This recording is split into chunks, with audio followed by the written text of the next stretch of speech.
नमस्कार. वर्ल्ड योगानंदचे गुरु विष्णू मंदिरजी, तर PhD teacher, माझे परमपूज्य आई वडील, प्रिय पत्नी प्रीती, भाचा ऋषिकेश, सरिता सिस्टर, डॉक्टर पटवर्धन, विशेष देशमुख गुरुजी यांनी आपल्याला जागा दिली आणि आज एवढ्या पावसात देखील तुम्ही इथे आलेला आहात, त्याबद्दल तुमचे खूप खूप अभिनंदन आणि आभार. तर आज आपण ज्ञानयोगाच्या शेवटच्या टप्प्यावर होत. आज सुरुवात मी रिव्हिजननी करत नाहीये, गेल्या वेळेचा जो भाग राहिला तो संपू आणि शेवटी फक्त रिवाइज करू, ते इझी होऊन जाईल. आज करायचे काय, वैराग्य आणि ज्ञानयोग कळल्यावर त्याचं पुढे काय करायचं, ज्ञान प्राप्त झाल्यावर काय करायचं, हे दोनच टॉपिक आपल्याला करायचे. आणि ते झालं की फक्त रिव्हिजन, मेन पॉइंट्स काय काय आहेत ज्ञानयोगाचे. आपण येऊया वैराग्याकडे. आपण जेव्हा सुरुवात केली होती कर्मयोगाला, तेव्हा संन्यास आणि त्याग याच्यातला फरक आपण समजून घेतला होता.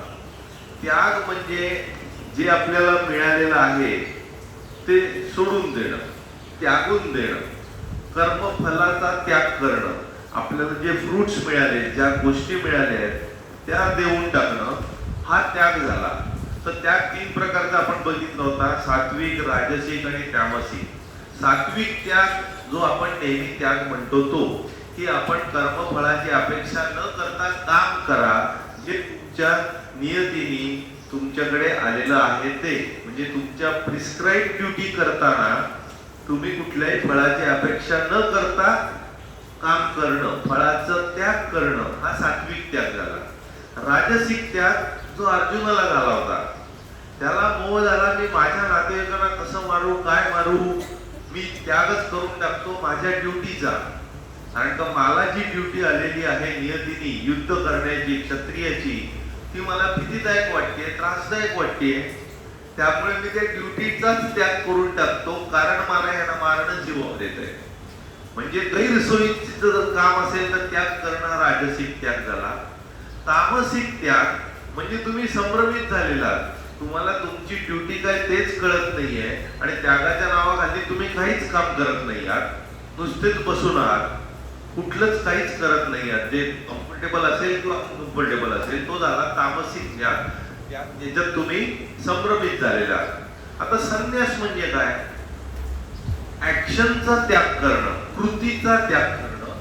जी कृती इच्छेमुळे निर्माण होते, म्हणजे कर्मफळाची इच्छा झाली, एक्सपेक्टेशन झालं, मला हे पाहिजे, त्याच्याकरता मी काहीतरी काम करणार, ती ऍक्शन झाली.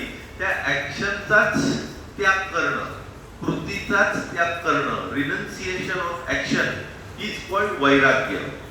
आता वैराग्य किंवा संन्यास हा जो आहे तो दोन्ही एकाच नाण्याच्या दोन बाजू आहेत. संन्यास हे तुम्ही ऑफिशियली रिनन्सिएशन केलेलं आहे, तुम्ही ती लाईफस्टाईल अंगीकारलेली आहे. वैराग्य हे केवळ सायकोलॉजिकल आहे, त्याच्याकरता तुम्हाला कपडे बिपडे घालून बाहेर पडायची गरज नसते. गृहस्थाश्रमात राहून देखील तुम्ही वैराग्य भावनेने जगू शकता. तर हे जे वैराग्य आहे ह्याच्या मागे आपण एक समजून घेऊ, एकदम बेसिक, जे विवेकानंदांनी पण छानपणे दिलेलं आहे की कुठलीही कृती आपण जी करतो त्याच्या मागे दोन मोटिव्ह फोर्स असतात. मी कुठली कृती करायची म्हटली तर मी जो अनुभव घेतलेला आहे, मी जे पाहिलेलं आहे, ऐकलेलं आहे, स्पर्श केलेला आहे, चव घेतलेला आहे, ते मला परत हवंय, परत त्यासारखं काहीतरी करायचंय, तर मी ऍक्शन घेणार.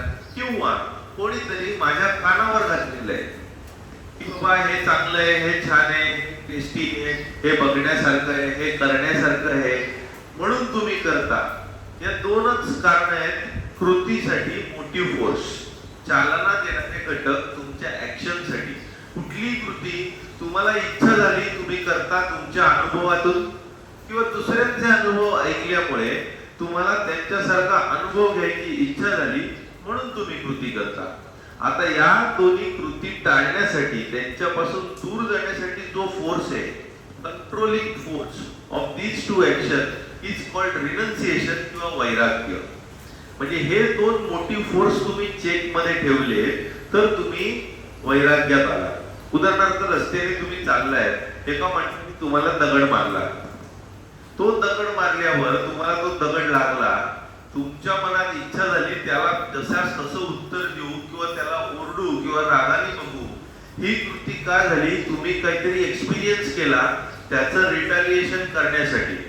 किंवा तुम्हाला एखादा आंबा खाल्ला आणि तुम्हाला चव वाढली, तुम्ही म्हणाल हा हा ही जी कृती झाली किंवा मला आता अजून आंबा पाहिजे, तो तुम्ही एक्सपिरियन्स केला तर तुम्हाला एक्सपिरियन्स परत पाहिजे. किंवा एखादा बोर जर कडू आला आणि आता मला बोर नकोच, एव्हर्जन, ही कृती झाली, तुम्ही तो कडू एक्सपिरियन्स घेतलात म्हणून. तर त्या एक्सपिरियन्स मुळे तुम्ही ती कृती करता. ती कृतीच टाळण्यासाठी तुम्ही मनाचे आणि शरीराचे मालक होणं गरजेचं आहे. जेव्हा तुम्ही मालक होता तेव्हा तुम्ही वैराग्य अचीव करता. जेव्हा तुम्ही गुलाम होता मनाचे आणि शरीराचे, तेव्हा तुम्ही ती कृती करत जाता राजसिकपणे. तर आता ही जी वैराग्य आहे त्याच्यात पतंजलींनी त्याची व्याख्या दिली आहे योगसूत्रात. पहिल्या पादातला 15वं सूत्र आहे. दृष्ट अनुश्रविक विषय वितृष्णस्य वशीकर संज्ञा वैराग्य. दृष्ट, जी गोष्ट तुम्ही पाहिली म्हणजे स्वतः एक्सपिरियन्स केली. अनुश्रविक म्हणजे ऐकली आहे, दुसऱ्याने सांगितली आहे.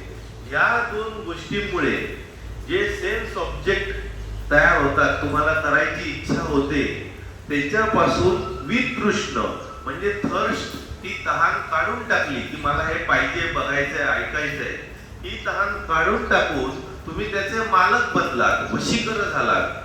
त्या गोष्टीचे मालक होणं म्हणजे तुमच्या मनाचं आणि शरीराचं मालक होणं म्हणजे वैराग्य, असं पतंजलींनी सांगितले आहे. त्या वैराग्याचे 4 स्टेजेस दिलेले आहेत. पहिलं स्टेज आहे यथात्मान. आता स्टेजेस टेक्निकल पार्ट आहे, प्रॅक्टिकल काय? यथात्मान स्टेज म्हणजे हे सगळे जे फोर्सेस आहेत जे तुम्हाला कृती करायला भाग पडतात आणि त्या कृतीवर विजय मिळवण्याचा जो वैराग्याचा फोर्स आहे समजून घेणं म्हणजे यथात्मान. दुसरं व्यतिरेक, म्हणजे ते फोर्स कंट्रोल करायला सुरुवात करणं, त्याला व्यतिरेक. तिसरं एकेंद्रिय, म्हणजे प्रत्येक इंद्रियामध्ये काय स्टिम्युलंट आहेत आणि काय कंट्रोलिंग फोर्स आहेत. म्हणजे मला सगळीकडे बघितल्यावर अरे मला हे पाहिजे ते पाहिजे, ह्याच्यात तुम्ही डोळे बारीक करा, त्याच्यापासून तुम्ही डिटॅच व्हा, नॉन अटॅचमेंट करा. हा जो फोर्स आहे तो वैराग्याचा फोर्स झाला. प्रत्येक इंद्रियाची निगडीत तुम्ही करता, ऐकण्याचं, बघण्याचं, चवीचं, तेव्हा त्याला एकेंद्रिय म्हणतात. आणि वशीकर म्हणजे तुम्ही मास्टर झाले. आता वैराग्याच्या 2 टाइप्स आहेत. एक म्हणजे अपरा वैराग्य आणि दुसरं म्हणजे परावैराग्य. अपरावैराग्य म्हणजे ज्या अनित्य गोष्टी आहेत, ज्या द्वैतात आपल्याला दिसतात, त्यांच्यापासून तुम्ही डिटॅच होणं, नॉन अटॅच होणं, हीच वैराग्य. आणि परावैराग्य म्हणजे ज्या नित्य गोष्टी आहेत त्याच्यापासून देखील तुम्ही नॉन अटॅच होणं. हे शंकराचार्य निर्वाण षटकात म्हणतात शेवटच्या श्लोकात 6व्या, नचा संगतम नैव मुक्तिर्न मेय. मला अटॅचमेंट नाहीये आणि मला मुक्तीची देखील हाव नाहीये. म्हणजे मला कशातच काही पडलेलं नाही, एवढा मी पलीकडे आहे. शिवोहम शिवोहम, मीच जर शिव आहे तर मला मुक्ती कसली? मी त्याच्याही पलीकडे आहे मुक्ती मिळण्याच्या, कारण मीच शिव आहे, असं शंकराचार्य म्हणतात. ते परावैराग्यात पोचलेले आहे. आता एक लक्षात घेऊया, डिटॅचमेंट आणि अटॅचमेंट आणि नॉन अटॅचमेंट, या 3 गोष्टी आहेत. अटॅचमेंट म्हणजे संग. जेव्हा तुम्ही मनाचे आणि इंद्रियाचे गुलाम असता तेव्हा अटॅचमेंट निर्माण होते आणि त्याच्यातून बऱ्याच गोष्टी निर्माण होत जातात. डिटॅचमेंट जे आहे ते तुम्ही अटॅच झालेला आहात आणि मग तुम्ही डिटॅच होताय. Without attachment detachment won't come. म्हणजेच कर्मफल त्याग हा जो आहे तो अटॅच झाल्यावर तुम्ही डिटॅचमेंट होताय. सो त्याग is a type of detachment. Attachment म्हणजे संग, गुलामगिरी. डिटॅचमेंट इज त्याग, डिटॅचमेंट, तुम्ही सोडली गोष्ट. आणि वैराग्य इज नॉन अटॅचमेंट, तुम्ही अटॅचच झाला नाही. हे अष्टांग योगातलं जे 5वं अंग आहे, प्रत्याहार, सगळे सेन्स ऑर्गन तुम्ही इन्व्हर्ट डायरेक्ट केले की तुम्ही अटॅचच झाला नाही. आता विषयान विनिवर्तन्ते निराहारस्य देहिनम रसवर्जम रसौप्यस्य परम दृष्ट्वा निवर्तते. जेव्हा तुम्ही डिटॅच होण्याचा प्रयत्न करत असता तेव्हा तुम्ही इंद्रिय निग्रह करण्याचा प्रयत्न करत असता, सेन्स ऑर्गन कंट्रोल. तेव्हा तुम्ही अटॅच होताय पण तुम्ही डिटॅच होण्याचा प्रयत्न करताय. असं या सूत्रात दिलेलं आहे. विषयांविनी वर्तनते, सेन्स ऑब्जेक्टच्या संपर्कात राहून तुम्ही डिटॅच करण्याचा प्रयत्न करताय तेव्हा सेन्स तुमच्यात आहेत. रसवर्जम रसोप्यस्य, रस आहे पण तुम्ही ते वर्ज करताय. पण जेव्हा तुम्हाला परम ज्ञान प्राप्त होतं, परम दृष्टी प्राप्त होते, परम दृष्टा निवर्तते, तेव्हा तुम्हाला त्या रसांची इच्छा होणं बंद होतं. You become non attached. जेव्हा ब्रह्मज्ञान प्राप्त होतं, पराज्ञान प्राप्त होतं, यू बिकम नॉन अटॅच्ड. तुम्हाला डिटॅच करण्यासाठी कष्ट घ्यायची गरज पडत नाही. तर इंद्रिय निग्रह हा पहिला भाग आहे. जेव्हा तुम्ही वरच्या पातळी पोहोचता तेव्हा इंद्रिय निग्रहाची गरजच पडत नाही. Because you don't get attached. निरीच्छ होऊन जाता तुम्ही. हा झाला भाग वैराग्याचा. तर आपण बघितलं पहिले त्याग म्हणजे काय, संन्यास म्हणजे काय, वैराग्य म्हणजे काय. वैराग्य आणि संन्यास एकाच नाण्याच्या दोन बाजू आहेत. त्याग म्हणजे डिटॅच होणं आणि वैराग्य किंवा संन्यास इज नॉन अटॅचमेंट. ती कृतीच तुम्ही करायला इच्छुक नाही आहात तर नंतर फळ कुठून मिळणार आणि नंतर त्यागाचा प्रश्न येतोच कुठे. मला एखादी गोष्ट बघताना त्या गोष्टीशी मी अटॅचच होत नाहीये, इज इटसेल्फ वैराग्य. पण अटॅच झाल्यावर फळ मिळाल्यावर ती गोष्ट मी सोडून देतोय, हा झाला त्याग. तर आता वैराग्य आणि अभ्यास या दोन गोष्टी पतंजली पण म्हणतात आणि भगवद्गीतेत श्रीकृष्ण पण म्हणतात, फार महत्वाचे आहेत. ते आपण इथे शेवटचे श्लोक बघणार आहोत आणि वैराग्याचा भाग संपणार. तर हा अभ्यास म्हणजे काय, तर या ज्या चित्तात वृत्ती तयार होतात, योगश्चित्त वृत्ती निरोधः. या चित्तात वृत्ती, चित्त हे तळ्यासारखं आहे, वृत्ती त्या तळ्यातल्या लाटांसारख्या आहे. त्या लाटा तयार न होऊन देणं. कोणी दगड मारो डास जावो काही अहो, तुम्ही निर्विकार आहात, कुठलीही रिएक्शन तुमच्या मनात तयार झाली नाही तर तुम्ही तो चित्तवृत्ती निरोध अचीव केलेला आहे. आणि हा एका दिवसात एका आठवड्यात येत नाही, वर्षानुवर्ष त्याला सराव करायला लागतो. त्या सरावाला अभ्यास असं म्हणतात. तो practice, attempt to keep mind restrained in चित्त फॉर्म. कॉन्शियसनेस मध्ये तुम्ही फक्त आहात, त्याच्यात कुठलेही वृत्ती तयार होऊन देत नाही आहात. Long constant effort with great लव.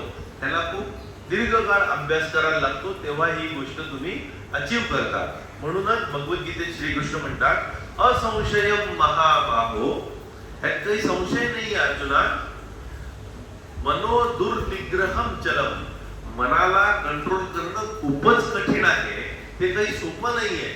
मग कसा कंट्रोल करणार मनाला, म्हणजे इंद्रिय मनोनिग्रह तुम्ही कसा आणणार. अभ्यासेन तु कौंतेय वैराग्येन च गृह्यते.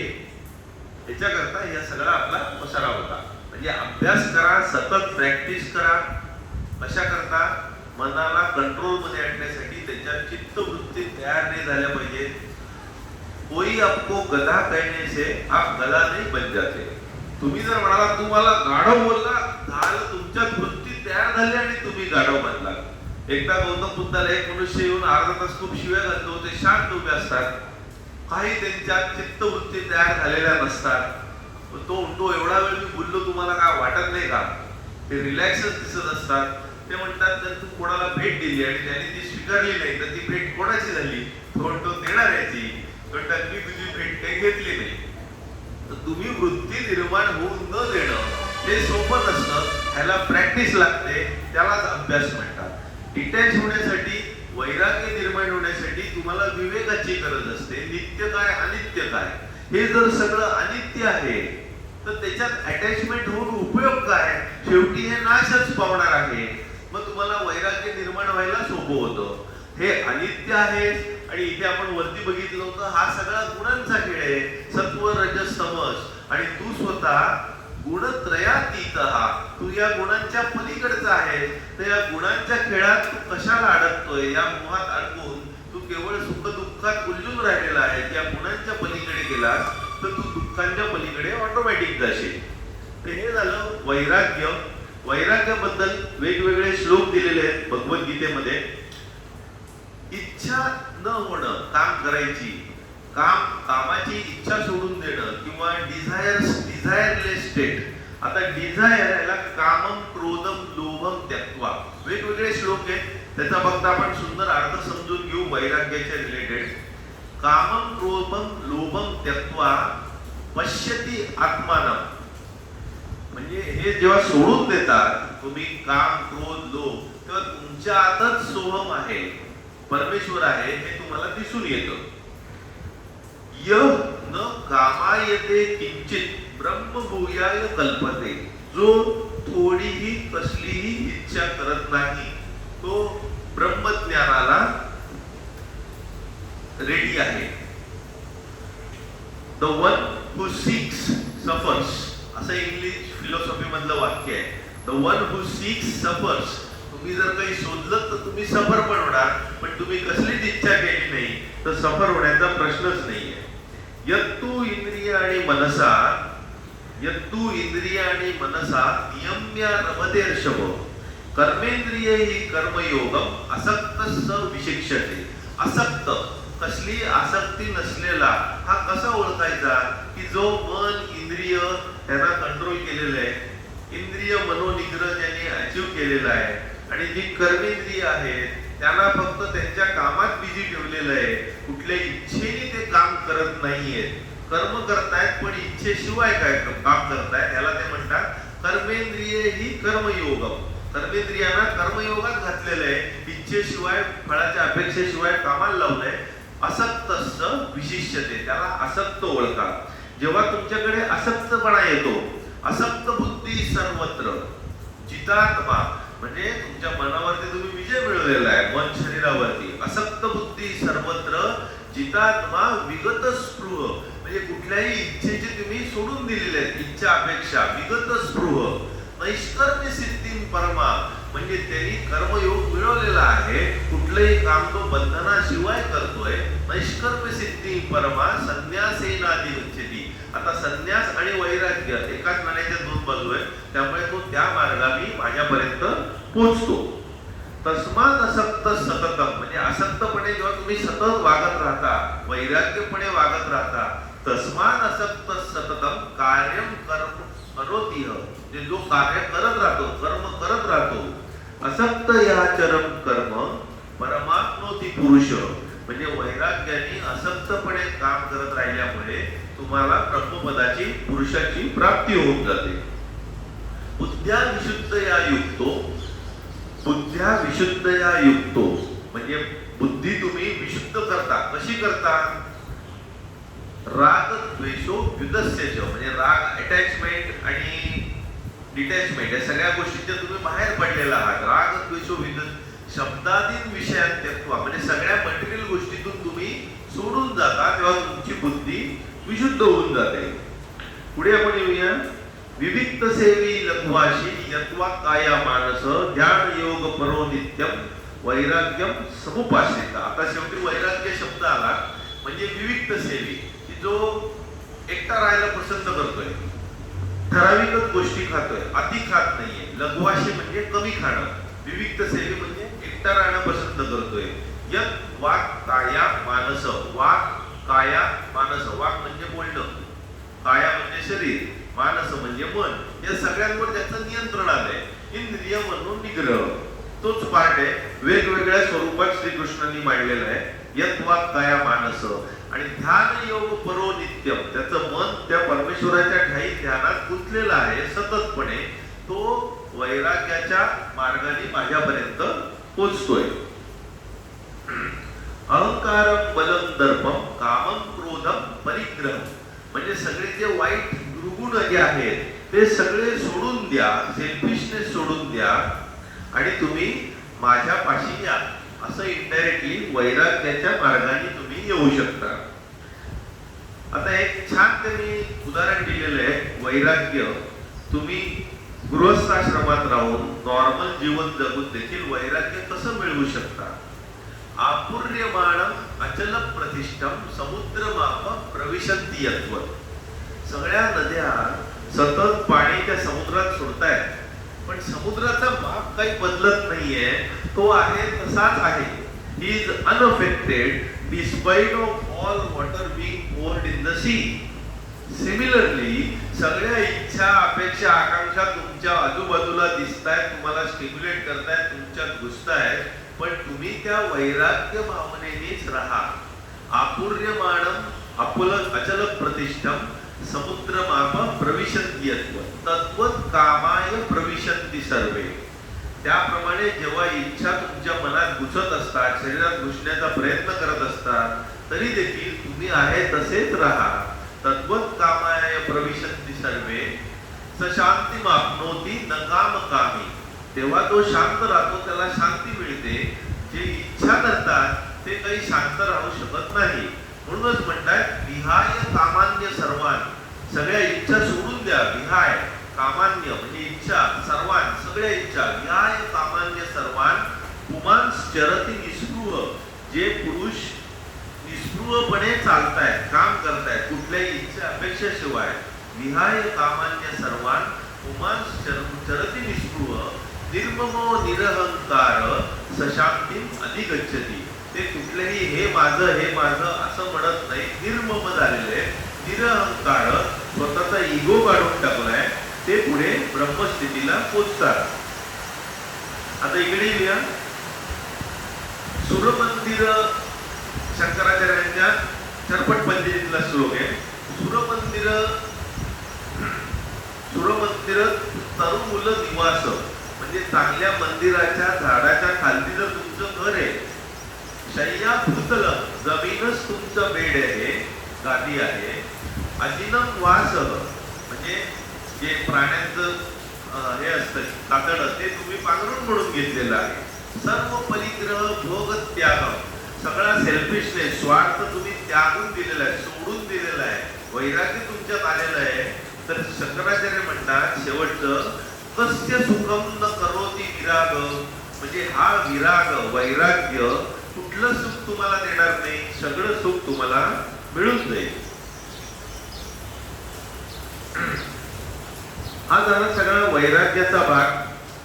आता पतंजली जेव्हा म्हणतात की किंवा तुम्हाला ब्रह्मपदाला पोचायचंय, सगळं ज्ञान मिळवायचंय, तेव्हा एक तत्व अभ्यास म्हणजे अभ्यास जो आहे चित्तवृत्ती निरोधाचा, आणि त्याच्यात वैराग्य तुम्ही ऍड केलेलं आहे, त्यांनी तुमच्या वृत्ती सगळ्यात क्षीण होणार. पण त्या क्षीण झालेल्या वृत्ती जर गायब करायच्या असतील, जाळून टाकायच्या असतील, मातीच्या मडक्याला मातीमध्ये मिसळून टाकायचं असेल, त्यांच्या ओरिजिनल कॉज मध्ये जर डिझॉल्व करायचं असेल, तर तुम्हाला सतत विवेकाची गरज असते. हे आपण आधीच्या पतंजली ज्याच्यात बऱ्याच वेळेला घेतलेलं होतं.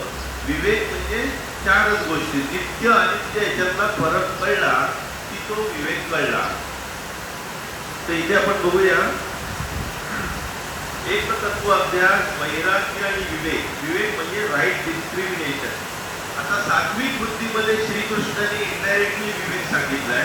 प्रवृत्तीच निवृत्तीच कार्याकार्ये भयाभये बंध मोक्ष जया व्यक्ती बुद्धी सामार्थ सात्विकी. म्हणजे हा जो विवेक आहे हा तुम्ही सतत लावा. नित्य अनित्य गोष्टींना फरक समजून घ्या आणि त्यानुसार तुम्ही वागा. या विवेकाने अविद्येचं जे आवरण आहे ते तुमचं दूर होईल आणि तुम्हाला ज्ञानाचा प्रकाश दिसेल. आता हा सगळा भाग झाला, तुम्हाला ज्ञान प्राप्त झालं, सत्य मिळालं. त्या सत्याचं करायचं काय हा आता शेवटचा पाय. तर त्या सत्याकडे आपण येऊया. पहिले तुम्ही सत्य शोधा. सत्यासाठी कुठल्या इच्छेने नाही. Seek the truth only for truth say. पुढचं भाग आहे पहिले ते ऐका. ते ऐका, समजून घ्या, त्याच्यावर तुमचा तर्क लावा. त्याला भगवद्गीतेत श्रीकृष्ण म्हणतात ज्ञातू, समजून घ्या, अंडरस्टँड करून घ्या, रिझन करा. विवेकानंद त्याच्या पुढे जाऊन म्हणतात की एक्सपेरिमेंट करा. एक्सपेरिमेंट करा, ते तुम्ही अप्लाय करून बघा. तुमच्या डे टू डे लाईफ मध्ये हे सत्य कितपत लागू पडतंय.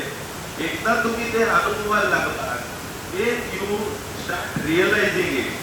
एकदा तुम्हाला सत्य कळलं, ज्ञान मिळालं की तुम्हाला कळतं की याच्या पलीकडे काही आहे, जे सेन्स ऑर्गनच्या पलीकडे, इंटलेक्ट बुद्धीच्या पलीकडे आहे, then you end up surrendering to God. तुमची देवात श्रद्धा तयार होते आणि ती श्रद्धा निर्माण झाली, तुम्ही देवाला सरेंडर झालात की दैवी कृपा, ग्रेस ऑफ गॉड मिळते आणि त्याने तुम्हाला डिवाइन विजन मिळवून तुम्ही द्रष्टू ते रिअलाइज करता.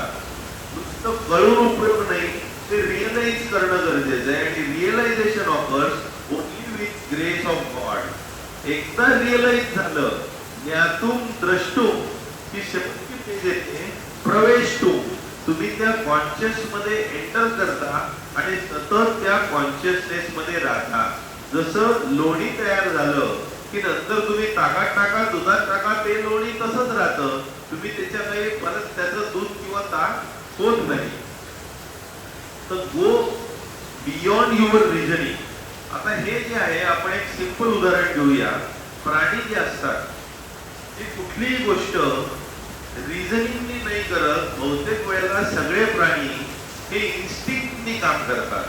कोंबडीचं पिल्लू जन्माला आलं की ते चालायला लागतं, दाणे टिपायला लागतं. बदकाचं पिल्लू जन्माला आलं की पाण्याकडे धावायला लागतं. म्हणजे म्हणण्याचा उद्देश, या ज्या गोष्टी आहेत त्या इन्स्टिंक्टिव्हली होत असतात. या इन्स्टिंक्टचं रूपांतर म्हणजे पक्ष्याला तुम्ही खाणं ठेवा, जर ते खाणं खराब असेल, पक्षी जवळ जातात, त्यांना इन्स्टिंक्ट येतो हे खाणं चांगलं नाहीये, ते खाणं घेत नाहीत आणि निघून जातात. त्या इन्स्टिंक्टनी त्यांना काही कोणी सांगितलेलं नसते किती दिवसाचं आहे, काय आहे, का खराब आहे. पण जर तुम्हाला पुरुषाला सांगितलं की एक खाणं तुला ठेवलंय, 10 दिवस इथेच असं उघड्यावर होतं, तर तुम्ही वास पण घेणार नाही, बघणार पण नाही. तुमच्या इन्स्टिंक्टचा वापर न करता तुम्ही तुमच्या रिझनिंगचा वापर करणार आणि त्या रिझनिंगचा वापर करून तुम्ही ठरवणार की अरे हे खाणं खाण्याचं नाहीये. हा झाला फरक मनुष्य आणि प्राण्यामधला. मनुष्याकडे रिझनिंग आहे, मन आहे. मन एव मनुष्य, म्हणजे मन ज्याला आहे तो मनुष्य. आणि प्राण्यामध्ये इन्स्टिंक्ट आहे, ते प्राण्यासारखेच वागतात. हा जो फरक आहे तो मनुष्याच्या वरची स्टेज इज गॉड मॅन. तुम्ही अरविंदो आश्रमला जर गेलात पॉंडिचेरीला, तर तिकडे त्यांचे मोठे मोठे पोस्टर आहेत आणि काय काय त्याची वाक्य लिहिलेली आहे. तर अरविंदो म्हणतात की जे इव्होल्युशन होतंय त्याच्यात प्राण्यांपासून मनुष्य जन्माला आला. आता मनुष्याची पुढची इव्होल्युशनरी स्टेप आहे गॉड मॅन. आणि ती गॉड मॅन बदल बनायची असेल तर तुम्हाला तुमच्या बुद्धीच्या पलीकडे जाणं गरजेचं आहे. आणि बुद्धीच्या पलीकडे जाण्यासाठी you need to surrender to that almighty truth. मग ते म्हणतात की याच्याकरता कुठले रूल्स रेग्युलेशन नाहीये. तुम्ही एकट्यामध्ये शांतपणे बसा and surrender to God. He will guide you towards the right path. This he calls universal yoga. इथे कुठेही अंधश्रद्धा नाहीये. कुठल्या लोभाला मोहाला बळी पडू नका, कोणाच्या मागे पण लागू नका. Just surrender to that almighty, all alone, and then he will guide you because you will get God's grace. त्याच्याकरता तुमचा अहंकार बाजूला काढला तर तुमचं शीड उघडेल आणि त्याच्यात देवाच्या कृपेचा वारा घुसेल. तर इथे येतो आपण वी गो बियॉन्ड रिझन. जेव्हा बियॉन्ड रिझन जातो देन यू रिअलाइज. अनुभवाच्या पलीकडे अनुभूती असते. ती अनुभूती जेव्हा मिळते तेव्हा त्याला म्हणतात द्रष्टुम. अनुभव हा फक्त ज्ञातून पर्यंत आहे, अनुभूती ही द्रष्टुम. आणि प्रवेशतुम म्हणजे तुम्ही समाधी अवस्थेत पोहोचलेला. मॉरॅलिटी जी नैतिकता आहे ते प्रत्येक धर्माचं फाउंडेशन आहे. जेवढा धर्म निस्पृह, अनसेल्फिश, तेवढा तो देवाच्या जवळ आहे. जेवढा सेल्फिश तेवढा देवाच्या दूर आहे. मग तुम्हाला सत्य मिळाल्यावर तुम्ही काय करणार? तुम्ही दुसऱ्यांना सत्य सांगण्याचं काम करा. तुमचं काम झालं, हेच कर, असंच कर, असा प्रकार नाहीये. पूर्ण भगवद्गीता सांगून जाताना शेवटी श्रीकृष्ण अर्जुनाला म्हणतात मी तुला सगळं सांगितलेलं आहे, आता त्याच्यावर तू विचार कर आणि तुला योग्य वाटेल ते कर. तू हेच कर म्हणून ते सांगत नाहीये. तसं तुम्ही सत्य दुसऱ्याला सांगा आणि दुसऱ्याला फक्त सांगितलं की तुमचं काम झालं. प्रत्येक जण हवं ते सत्य स्वीकारेल. जर दुसरा सत्य घ्यायला तयार नाहीये, तुमचं ऐकायला तयार नाहीये, तर तुम्ही हात जोडा आणि त्याला त्याच्या वाटेने जाऊ दे. त्याला कमी लेखू नका, कारण श्रीकृष्णच म्हणतात सगळेजण या ना त्या मार्गाने माझ्यापर्यंतच पोचणार आहेत आणि दुसऱ्याला तुम्ही मदत करताय ही भावना मदत काढून टाका. तुम्ही दुसऱ्याला सर्व करताय, वर्शिप करताय, या भावनेने सत्य सांगण्याचा प्रयत्न करा ना की अभिकार वाणीने. बुद्धा म्हणतात की मी सत्य गवसलंय, मला माझं मन आता आकाशासारखं झालेलं आहे, एवढंच ज्ञान माझ्याकडे प्राप्त झालेलं आहे, इन्फायनाइट नॉलेज. तुम्ही देखील प्रयत्न करा आणि ते सत्य शोधा आणि तुमचा उद्धार करून घ्या. आता हा उद्धार करून घेताना ज्ञातुम द्रष्टुमच्या तत्वेन प्रवेशतुमच्या परंतुप जेव्हा म्हणताय तेव्हा पहिले श्रीकृष्ण म्हणतात की कामाला लागा. तू पहिले युद्धाला सुरुवात कर, कामाला सुरुवात कर. निराशी निर्ममो भूत्वा युद्धस्य विगतत्व. निराशी म्हणजे कुठल्याही अपेक्षेशिवाय, निराश नाही, कुठलीही आशा अपेक्षा न ठेवता की अशी. निराशी निर्ममो म्हणजे हे माझं आहे, तुझं हे सगळं सोडून दे. आणि युद्धस्य विगत ज्वर, ज्वर कुठला, ताप कुठला, मानपानाचा, हे माझं आहे, तुझं आहे, मला बोलले ते मला बोलले, सगळं सोडून दे आणि तू कामाला लाग. आता या ह्याच्यात सगळ्या भगवद्गीतेचं किंवा याचा अध्यात्माचं जर सार बघितलं तर सुरुवात होते कर्मापासून. कर्म तुम्ही करत राहा, तुम्हाला ब्रह्मपद मिळणार, तुम्ही परमेश्वरापर्यंत पोहोचणार. कारण कुठलेही कर्म शेवटी ज्ञानात रूपांतर होतं. सर्व कर्म अखिलम पार्थ ज्ञाने परिसमाप्यते. मग काय गरज आहे एवढं सगळं शिकण्याची? हा भगवद्गीतेत 2 भागात श्रीकृष्ण सांगतात शॉर्टकट आहे. अचिरेणादि गच्छति नचिरेणादि गच्छति म्हणजे काय? शॉर्टकट. तुम्ही लवकर पोचाल त्या ब्रह्मपदापर्यंत, तुमचे हाल कमी होतील. अनेक जन्म अनेक काळ जो जातो हे सगळं शिकून तुम्ही तिथपर्यंत पोचाला, ते तुमचे हाल कमी होण्यासाठी हा शॉर्टकट आहे. हा शॉर्टकट होण्यासाठी तुम्हाला काय गरज आहे? वैराग्याची, अभ्यासाची आणि विवेकाची. हा वैराग्य जो आहे, सेल्फलेसनेस, जेव्हा तुम्ही निरीक्षपणे काम करून अचीव करता तेव्हा त्याला कर्मयोग म्हणतात.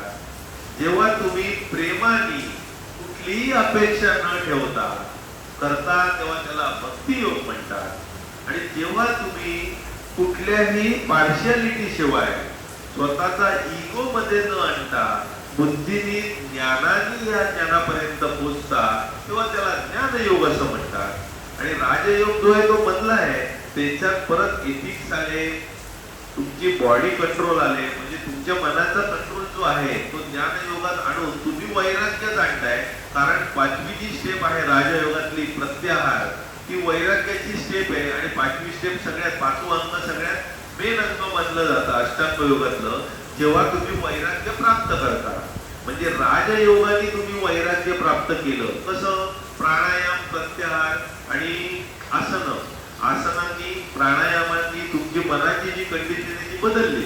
उदाहरणार्थ जर तुम्ही असे असाल तर तुम्ही दुःखी असता, ताट राहा, सगळी चक्र स्ट्रेट करा, तुमच्या मनात चुकीचे विचार येणारच नाही, पॉझिटिव्हच विचार राहतील. नेहमी विवेकानंद असेच दिसतील. म्हणण्याचा उद्देश तुम्ही ताट राहिला, फ्रेश राहिला, तुमच्या चेहऱ्यावर हसू आणलं तर नकारात्मक कसे विचार येतील?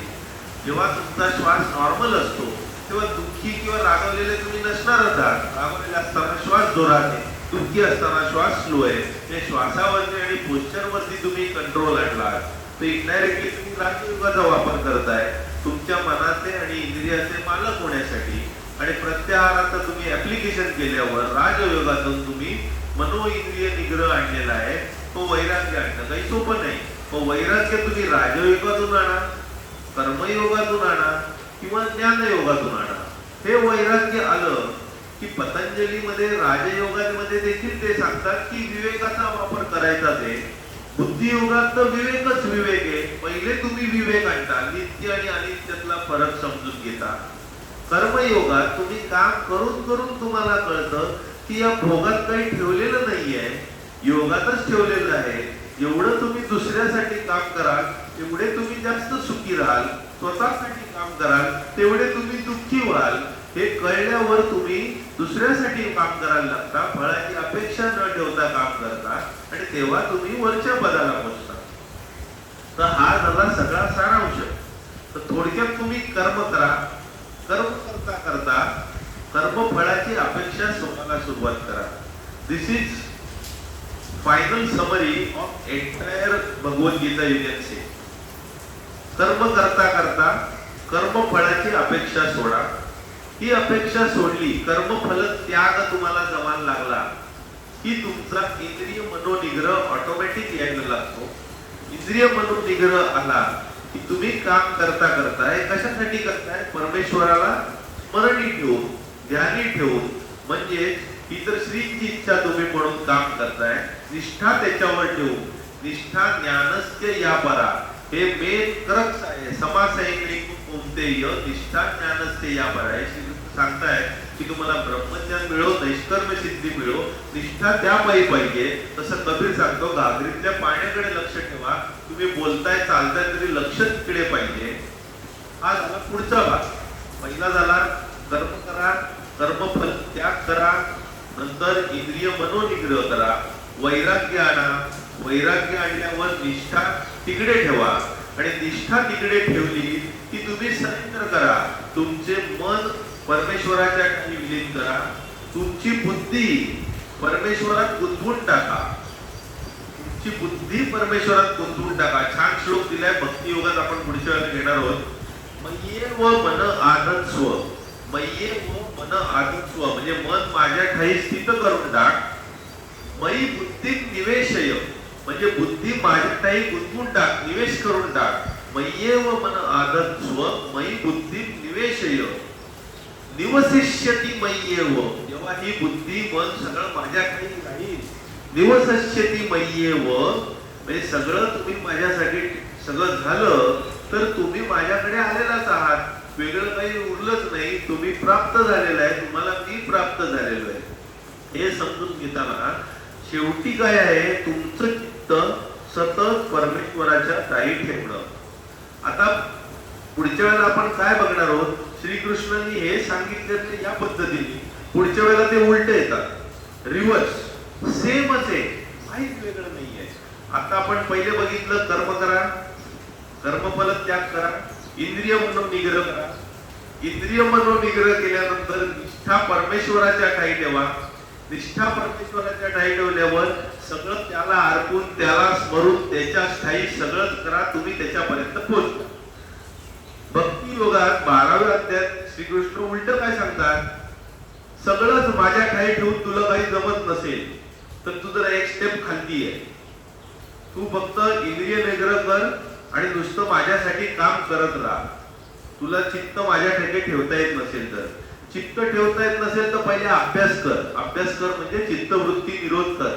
तो अभ्यास तुला जमत नसेल तर नुसतं माझ्या ठाई कर्म कर. माझ्या ठाई कर्म करायला जमत नसेल तर कर्मफल त्याग कर. म्हणजे तुझे काम करशील त्याच्या फळाचा त्याग कर. हळूहळू तू माझ्यापर्यंत पोहोचशील. आपण इकडून असे पोचलो, तिकडून ते रिव्हर्स येतं. दिस इज ऑल भगवद्गीता. खालून वरती पोचताना सुरुवातीला कर्मयोग लागतो, नंतर पोचतो ज्ञानयोग आणि नंतर पोचतो भक्तियोग. तुम्ही डायरेक्ट भक्ती योगात गेलात, फुल सरेंडर केलं, सगळं काही देवच करतोय, देवच आहे, सगळीकडे देवच आहे. उदाहरणार्थ देव तर सगळ्यातच आहे, तर मी देवावर प्रेम करतो म्हणजे सगळ्यांवरच प्रेम करतो. म्हणजे मी कोणाला त्रास देऊच शकत नाही कारण मला सगळीकडे देवच दिसतोय. कोणीच मला त्रास देऊ शकत नाही कारण सगळीकडेच देव आहे. ही जेव्हा तुमची भावना तयार होते तेव्हा तुम्ही डायरेक्ट शॉर्टकट लास्ट स्टेजला पोहोचलाय. जर लास्ट स्टेजला पोहोचू शकत नाही आहात तर ज्ञानयोगात या. तुमची निष्ठा देवापायी ठेवा. तुमचं कर्म करत राहा निष्ठा तिकडे ठेवून. ते तुम्हाला जमत नाहीये, निष्ठा ठेवायला जमत नाहीये, तेवढं डोकं नाहीये, खालती या, कर्मयोग करा. कर्म करत राहा, हळूहळू तुम्हाला पोचेल. कर्म करता करता कर्मफलाचा त्याग जमेल. कर्मफलाचा त्याग जमला की इंद्रिय मनोनिग्रह जमेल. इंद्रिय मनोनिग्रह जमला वैराग्य जमेल. वैराग्य जमलं की निष्ठा देवाच्या ठिकाणी ठेवायला जमेल. मग तुम्ही देवाला सरेंडर कराल. तुम्हाला देवावर श्रद्धा प्राप्त होईल आणि देवाची कृपा प्राप्त होईल. ग्रेस झाल्यावर तुम्हाला डिवाइन विजन येऊन तुम्ही देवाला तत्वतः समजून घ्याल. जेव्हा ब्रह्मपद मिळतं म्हणजे ब्रह्मभूत ज्ञानयोग मिळतो तेव्हा श्रीकृष्ण म्हणतात ब्रह्मभूत प्रसन्नात्मा न शोचती न कांक्षती. ज्ञानयोग झाला, प्रसन्न झाला आत्मा, तो आता दुःखी पण नाहीये, इच्छा पण करत नाहीये. न शोचती न कांक्षती, ब्रह्मभूत प्रसन्नात्मा न शोचती न कांक्षती. समसर्वेषु भूतेषु, तो सगळ्यांची सेम वागायला लागलेला आहे, ब्रह्मज्ञान प्राप्त झालेलं आहे. पण इथे थांबत नाही, ते म्हणतात मग भक्ती लभते परा, म्हणजे माझी पराभक्ती त्याला मिळते. आणि तिथे सुरू होतो भक्तियोग. पुढच्या श्लोकात ते म्हणतात 18व्या शेवटच्या अध्यायात भक्त्या माम अभिजानाति यावत् यस्यास्मि तत्वतः ततो माम तत्वतो ज्ञात्वा विशते तदनंतरम. म्हणजे मला तत्वता जाणण्यासाठी माझी पराभक्ती प्राप्त होणं गरजेचं आहे. आणि ते होण्यासाठी पहिले ब्रह्मज्ञान मिळणं गरजेचं आहे, त्याच्यासाठी पहिले कर्मयोग करणं गरजेचं आहे. पण जर तुम्ही डायरेक्टली सरेंडर केलं त्या परमात्म्याला तर तुम्हाला भक्ती योगात लवकरात लवकरच ब्रह्मपद मिळू शकतं. पण जर तुमचं इंटेलेक्ट, बुद्धी, कर्म, इच्छा, इंद्रिय, मन हे जर मध्ये मध्ये येत असेल तर स्टेप वाईज काय करता येईल हे त्यांनी म्हटलेलं आहे. आता भक्ती योगात काही धोके आहेत, काही फायदे आहेत, ते सगळं आपण पुढच्या वेळेला बघू. तर इन शॉर्ट आता रिव्हिजन करूया आपण. पहिले आपण बघितलं माया सगळ्या गुणांचा खेळ आहे. जे देवाला सरेंडर करतात ते या गुणांच्या खेळातून बाहेर पडू शकतात. मी स्वतः काहीच करत नाहीये, हे सगळे गुण एकमेकांशी खेळत आहेत. मग सरेंडर कसं करा, ग्रेस ऑफ गॉड काय, सज्जन संगती का महत्वाचं. मग ज्ञान योगात पहिले माइंडसेट, समबुद्धी, समदर्शी, सेल्फ कंट्रोल आणि मग कृती करा. किंवा कर्मयोग पहिले ऍक्शन, कसा इंद्रिय मनोनिग्रह करा आणि मग काय ऍक्शन घ्या. इंद्रिय मनोनिग्रहाचे आपण वेगवेगळे प्रकार बघितले. ते इंद्रिय मनोनिग्रह आणणं हा एक प्रकारे अभ्यास झाला. मनोनिग्रह आला की इंद्रिय निग्रह आला. मन हे इंद्रियांच्या वरती आहे आणि तो निग्रह कसा आणायचा त्याच्याकरता आपण गेल्या वेळेला काही मेथड बघितलेल्या होत्या. मग कृती बघितली. आज आपण बघितलं वैराग्य. वैराग्यात संन्यास म्हणजे काय, त्याग म्हणजे काय, संन्यास आणि वैराग्य कसे एकमेकांशी जुडलेले आहे ते आपण बघितलं. आणि अभ्यास आणि वैराग्य हे महत्वाचं आहे त्या मनावर नियंत्रण ठेवण्यासाठी. मग एकदा सत्य मिळालं की त्या सत्याचं पुढे काय करायचंय ते सगळ्यांना सांगा. जे घेतील ते उत्तम, पण सांगत असताना तुम्ही मदत करण्याचा आवाळू नका. तर सर्व करताय, दुसऱ्याला पूजा करताय, या पद्धतीने ते सत्य सांगण्याचा प्रयत्न करा. आणि शेवटी हे सगळं सत्य सांगितलं, त्या सत्यापर्यंत पोहोचण्यासाठी आत्ता काय करायचं तर उठा आणि कामाला लागा. कुठली इच्छा अपेक्षा न करता कर्मफलाचा त्याग करून युद्धाला सुरुवात करा, जोशाने सुरुवात करा. आणि ते करत असताना तुमची निष्ठा त्या ब्रह्मापायी सतत ठेवा, त्या ब्रह्मनपायी ठेवा. त्या निष्ठेने काम करा, त्याला स्मरून काम करा, त्याला अर्पण काम करा. This is what is all about. आता आपण येऊया पसायदानाकडे. आता विश्वात्मके देवे येणे वाग्यज्ञे तोषावे, तोषोनी मज द्यावे, असाय दान हे. जे कळांची व्यंकटी सांडो, तया सत्कर्मी रती वाढो. भूता परस्परा पडो, मैत्र जीवाचे. दुरितांचे तिमिर जावो, विश्वस्वधर्मे सूर्ये पाहो. जो देवांची तो तेला हो, प्राणी जात.